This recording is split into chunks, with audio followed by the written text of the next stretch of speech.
Only Contrary if to what some people think, Masonry is not a secret society. Anybody can know who we are and what we do. These are the 15 presidents of the United States that have been Masons. Oh yeah, look at that. You have to square the stone. It has to be perfect. Hence the term a square deal, a square meal. Be square with me. Everybody who was anybody back in the day was a Mason. And this gives rise to the Masonic conspiracy. We want to take over the world. A lot of people are going to ask about this right here, like the all-seeing eye. Because Albert Pike is was a known Satanist. Things I hear about. Oh, don't you have to spit on the Bible to be a Mason? No. Don't you worship the devil? No. What is going on, everybody? I first of all just want to thank you all for watching this video. It is greatly appreciated, and if you enjoy this video today, it would be so appreciated if you would subscribe and please like and share the video. I just want to give a background on this video super quick.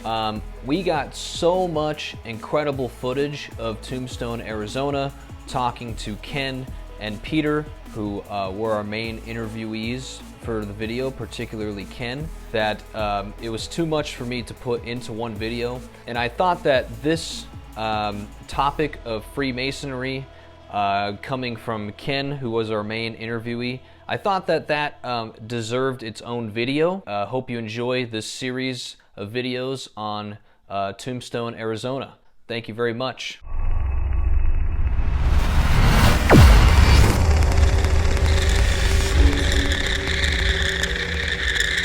What is going on, everybody? We are heading out to Tombstone. Look at that view, actually. That's a pretty sweet view. Tombstone city limits. Perfect timing. We are heading out to Tombstone today. We are meeting up with Peter, and then we're meeting up with one of his buddies as well that knows the area very well. It's kind of a mysterious vibe today. Tombstone and that whole story of Wyatt Earp. He is very famous law enforcement agent from the frontier that was involved in the OK Corral shooting, which is kind of the main attraction of Tombstone.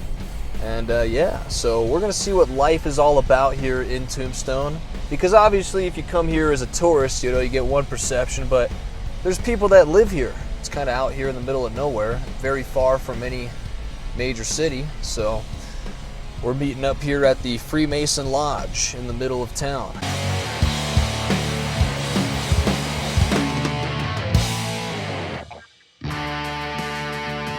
We have not met yet, so nice to meet you. I'm Serge. This is Zeno. How long you lived up here? 19 years. 19 years. What brought you up here? Well, when I retired from the police department, my whole family had moved to Arizona. Sure. Except my wife and me. And when we were visiting, I told her that I'd been to Tombstone before, and I thought she would like it. And one of these trips to Phoenix to visit the family, we should come on down here. So we did. She loved it. We couldn't get enough of it. And we found that Tombstone is about the only place in the world where you can go. And if you dress up, you become part of a show. Okay. And you're walking the boardwalk and people are stopping and asking you historical questions and want to take your picture and want your autograph or whatever. And of course I sign it Wyatt Earp because that's what they want. Sure. And you can see, like, for instance, horses just going down the street, tying up in front of the Crystal Palace or Big Nose Kate Saloon and going in to have lunch.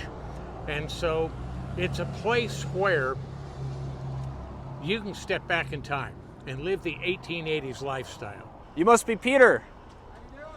Nice to meet you. I noticed you guys have like very, Western firearms. Are these all real? It's a single action Colt 45, same as the one on my right side. What about you? Well, legend says that Wyatt Earp had a long barreled gun called the Buntline Special.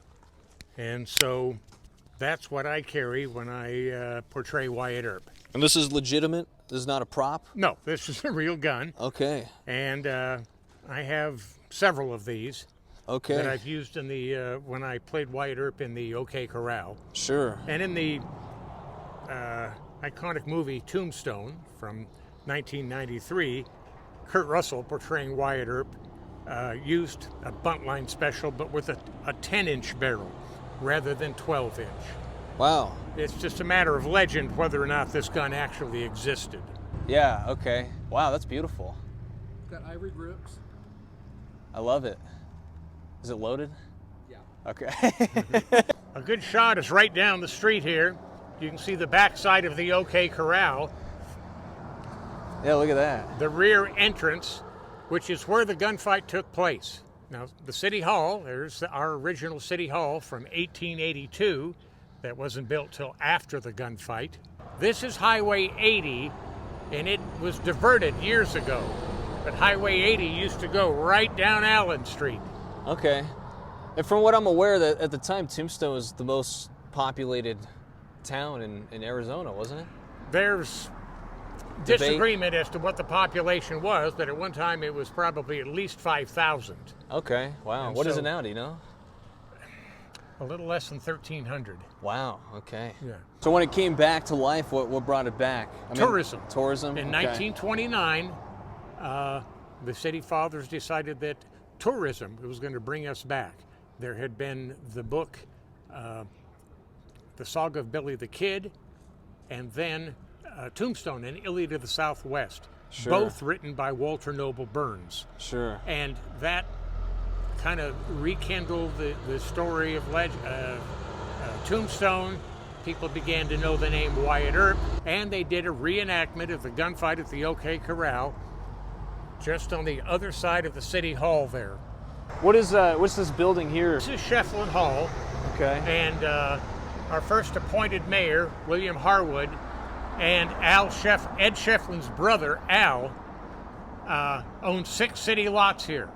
And as an homage to Ed Shefflin, who discovered the silver and kind of founded the town, they built Shefflin Hall to be a legitimate opera house, a place for civic events, and a permanent home for the Masonic Lodge, which started here in June of 1881.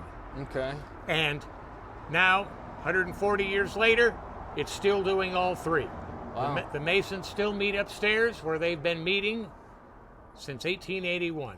Are you a part of that? With your... Yes. Okay. I'm a member here, and Pete is also a Freemason. Only if Contrary that's- to what some people think, Masonry is not a secret society. Right, yeah, okay. I was going to ask you about that, because there's definitely a perception that it is entangled in many different secret societies. This is our meeting place. It's painted right on the side of the building. Sure. Anybody can know who we are and what we do.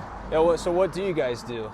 Well, we're a fraternity like any other. The Elks, the Moose, the Eagles, the International Order of Foresters, the Odd Fellows. Sure. These are all fraternal organizations for men, and Masonry also has organizations for women, the Eastern Star, Amaranth, White Shrine, Daughters of the Nile. I could go on and on. Sure. Oh. Just like in the movies, put your shoulder into it and kick it at the bottom. Okay. You never see them do that in the movies. Who are all these people here? These are all the men that have been masters of the lodge. Okay. That's what the presiding officer is called. These are the current officers. Okay.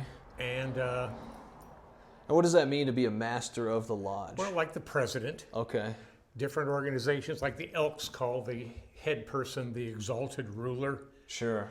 In ancient Masonry, there were apprentices, and then there were fellows of the craft, fellow Sure. craftsmen or journeymen, and then someone who really attained high ratings. Oh yeah, there's was you right there. A master. Very cool. No, this is very cool. These are the 15 presidents of the United States that have been Masons. Oh yeah, look at that. I didn't even know some of these. Wow. This is something I've always wanted to see, but never thought someone would actually let me see it. This is Nicholas Earp, Wyatt and Morgan and Virgil and James' parents. And you can see Nicholas wearing his Masonic fob Oh yeah, look at on that. his chain.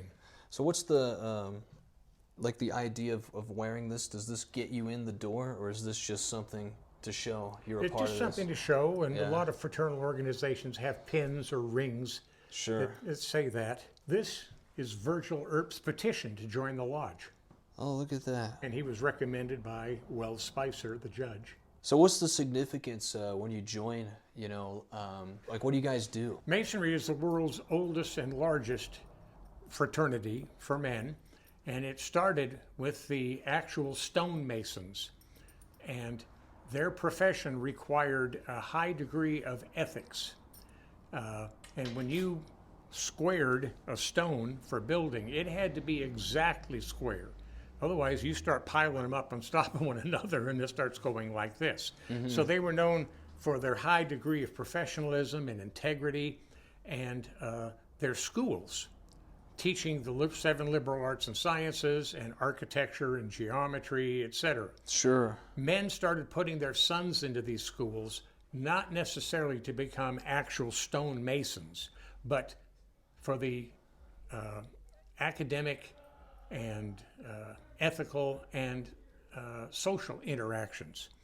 And so those men became accepted into the craft, but not really operative masons, hence the term free and accepted masons. Ah, I see. Freemasons in ancient times were allowed to travel. They could cross borders when most people were indentured to the land, and you had to have a passport or something to go from one country to another, Sure. much like today.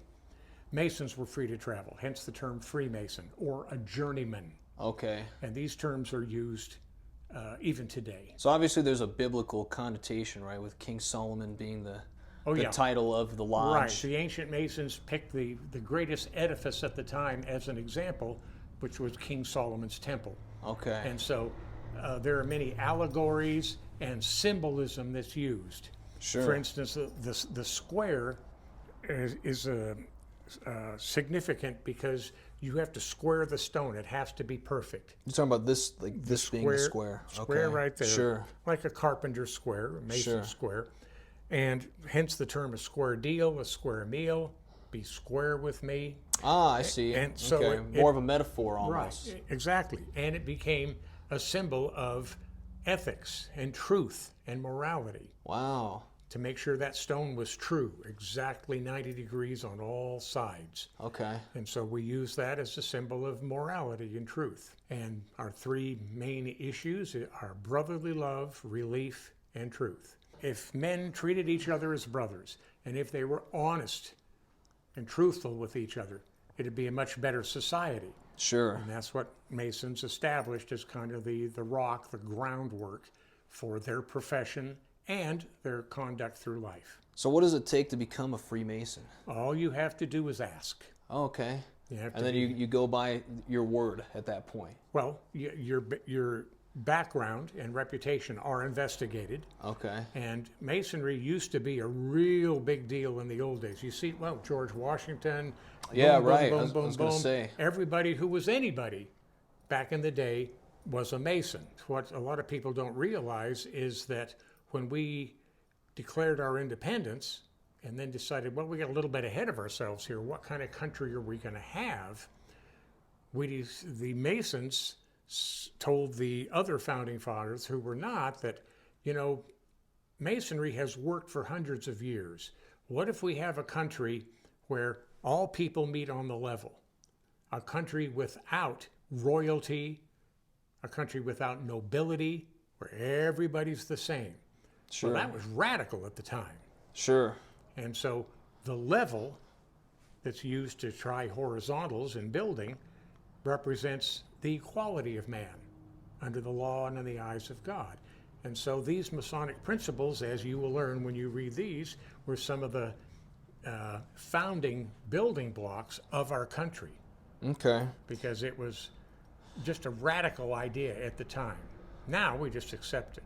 Free education. Well, of course. But yeah, look at that. Well, I was going to say, maybe you're aware of this. I don't think a lot of people are, that, like the founding fathers and their ideals at the time, like you said, were considered radical. But I don't think a lot of people know that only 5% of the population living in America at the time thought that. Everyone else, from what I'm aware, actually was okay with staying not necessarily loyal to the crown, because obviously they fled, but didn't want the controversy involved with it. It's all they knew. Yeah. And many of the founding fathers, including John Hancock, Right. asked the $64 question, okay, now that we're free of England, who's going to be our king? And people said, well, we no longer bow the knee of fealty to King George III. What about King George Washington? And he said, no, I don't want to be king. In fact, I don't think we should have a king. In our Masonic lodges, we elect our leaders. Sure. And after they serve a certain specific term, they return to the ranks. So it was based off of Freemasonry. Exactly. Interesting. Now, Wow. you didn't learn that I did not know in that. high school history, did you? No way. No way. No. I did not know that. Now, and this gives rise to the Masonic conspiracy. We want to take over the world. Well, I was going to say, so like, okay, a lot of people are going to ask about this right here, like the all-seeing eye. One of the requirements of Freemasonry is that you believe in a supreme being. Sure. No, we don't accept atheists. So what does that represent? That's the all-seeing eye, and that was a very, very common symbol back It's on the in back the of our 16 dollar and bill. 1700s. Yeah. And it isn't a reference to Masonry. For the United States, we say, in God we trust. Sure. And we have it written into the Constitution that there will be no official religion. Now, back in the day, every country had an official religion. In fact, many do today. England, France, Italy, and on and on and on. They have an official religion. But the Masons, we do not require any specific religion. Your religious opinions are your own. But you can't be an atheist. Correct. So you have to have a higher power. There you go. Okay. Interesting. But I assume, obviously, at the time, it was based off Christianity, hence the name being King Solomon. King Solomon's temple was built 1,000 years before Christ. Right, exactly, So, yeah. You know, it has nothing to do. Now, there are Christian branches of Masonry Okay. for those who profess the Christian faith. Are you yourself a Christian? I am. Okay. I am. So, Sure. well, why don't we go into the lodge room? Yeah, let's do it. Yeah, this is incredibly fascinating. This is where we've been doing it since 1881. Wow. Okay. Do like regular people get to see this? Yes. Okay, so this is open to the public. You can come in and look at this? Well, here you are. Well, like, but I mean, without you here. Like, could I just walk right in here? Well, no, because it's locked. Okay, that's what Yeah. Okay. Somebody has to unlock the door. Sure. But when we have our installation of officers every year, it is open to family and friends, and Sure. people can come in to see what we're all about. We always have the Holy Bible open on the altar, Okay, sure. and we also have our original Bible from 1881, and sometimes we bring it out of the archives to use. That's pretty incredible. Yeah, so how do these meetings usually go? Like, Well, the business meetings are like any business meeting where we, read and pay the bills and move to support a certain treasury, a charity, sure. and that kind of thing. And then our ceremonies of initiation, we have 3 of those. Entered apprentice degree, the second degree is the fellowcraft degree, and then the master mason degree. Okay. And those are the 3 degrees of masonry. Sure. Do you ever wonder why they call it a college degree? Oh, is that The why? degrees of masonry. Wow. Man, you're blowing my mind right now. The world's oldest organized profession, Okay. stonemasonry. Sure. Didn't take ancient civilizations long to figure out if you're building with stone, you better know what you're doing. Right. Because if that falls in on you. Like in Rome and stuff like that. Sure. Exactly. Okay. And then what are the induction ceremony? What does that entail usually? Well, in the first degree, the candidate learns about the 3 basic tenets of masonry that we stand for: brotherly love, relief, and truth, and how that came about. Yeah. And the basic functions of the lodge. In the second degree, it's like a man's journey continuing through life, and he learns about the 7 liberal arts and sciences and the other things about masonry. And then in the third degree, he learns about the immortality of the soul. Sure. And then there's the York Rite and Scottish Rite of Freemasonry. I was going to ask you about that. Yeah, so I actually... Those go on with more lessons. Okay, because so I actually have, I know this is incredibly esoteric, I have the book, but it's written by Albert Pike. Morals and Dogma? Yes, I have it. Yeah. I own that book because it's fascinating. Yes. What do you make of that? Because Albert Pike was a known Satanist, like a profound Satanist back in his time. So I wonder about that. Yeah, I ask. I don't mean to get so controversial that's okay. about it, but he explored lots and lots of different belief systems. Okay. He didn't worship the devil or any of that stuff, Okay. But he wanted to learn about Buddhism. At the age of 80, he taught himself Sanskrit. Okay. And he wanted to learn about all these other Buddhism and on and on and on, see what they had. And many people are surprised at Islam and how close it is to the Old Testament and Jewish law and Christianity. Sure. And Muhammad was the one that said, look, there's only one true God, and it's the God of the Old Testament. Sure. The God of Abraham, the God of Moses. And that's why Judaism, Christianity, and Islam, to take them in chronological order, are called the three Abrahamic religions. Okay. Because they believe in the Old Testament. According to the Quran, when Muhammad died, he went to heaven and he conferred with Moses and Jesus. Mm-hmm. And he said that, they were prophets of God, et cetera, et cetera.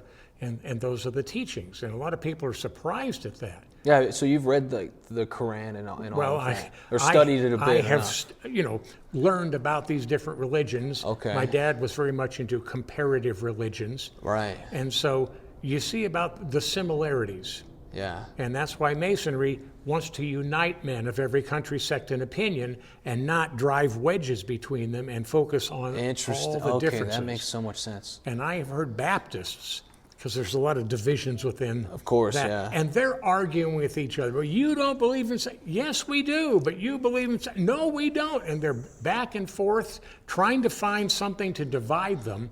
So are you non-denominational in your beliefs? I would say so. Okay. Yeah. So this is like a sacred room, kind of. To me, it's like going to church. Very sacred. Yeah, sure. Yeah. Okay. It doesn't replace religion. Right. We encourage everybody to practice his own religion in his own way. Thank you for taking us through here. You're very welcome. I'm always anxious to educate people about Masonry. No, I enjoy it. I mean, seriously. The things I hear about, don't you have to spit on the Bible to be a Mason? No. Don't you worship the devil? No. Well, that's why I thought I'd ask about the Albert Pike thing, because that is definitely a preconceived notion, usually. Well, he was interested in all forms and researched them to see, why would people exalt evil? Right. And worship the devil or Satan. Okay. So just to set it straight in terms of your belief, so you definitely would say then the preconceived notion of Albert Pike, who he is, what he believes, or anyone affiliated with the Freemasons is not true. Like in terms of what people learn about today. I've heard him called the Pope of Freemasonry. Sure. And people will take little unfortunate segments of something that a Mason writes and expand on it and say, aha, see. Right, so they're reading something into it that's not there. There was a famous article that a man wrote about, is Masonry a religion? Well, no, clearly it is not a religion. Yeah. We don't have the tax exemptions of religion. I did not know that. So how do you guys keep it afloat? Is it purely donation based if you're a member? You pay for a membership? The Masons pay the dues, and we'll have a pancake breakfast or a dinner and, charge admission. Wow. But each lodge has to finance itself. I feel very privileged to be in this room. Well, thank you. No, seriously. I feel privileged to belong. Well, I think for everything in this world, like a preconceived notion of what it is, but getting it from the horse's mouth is obviously a big deal.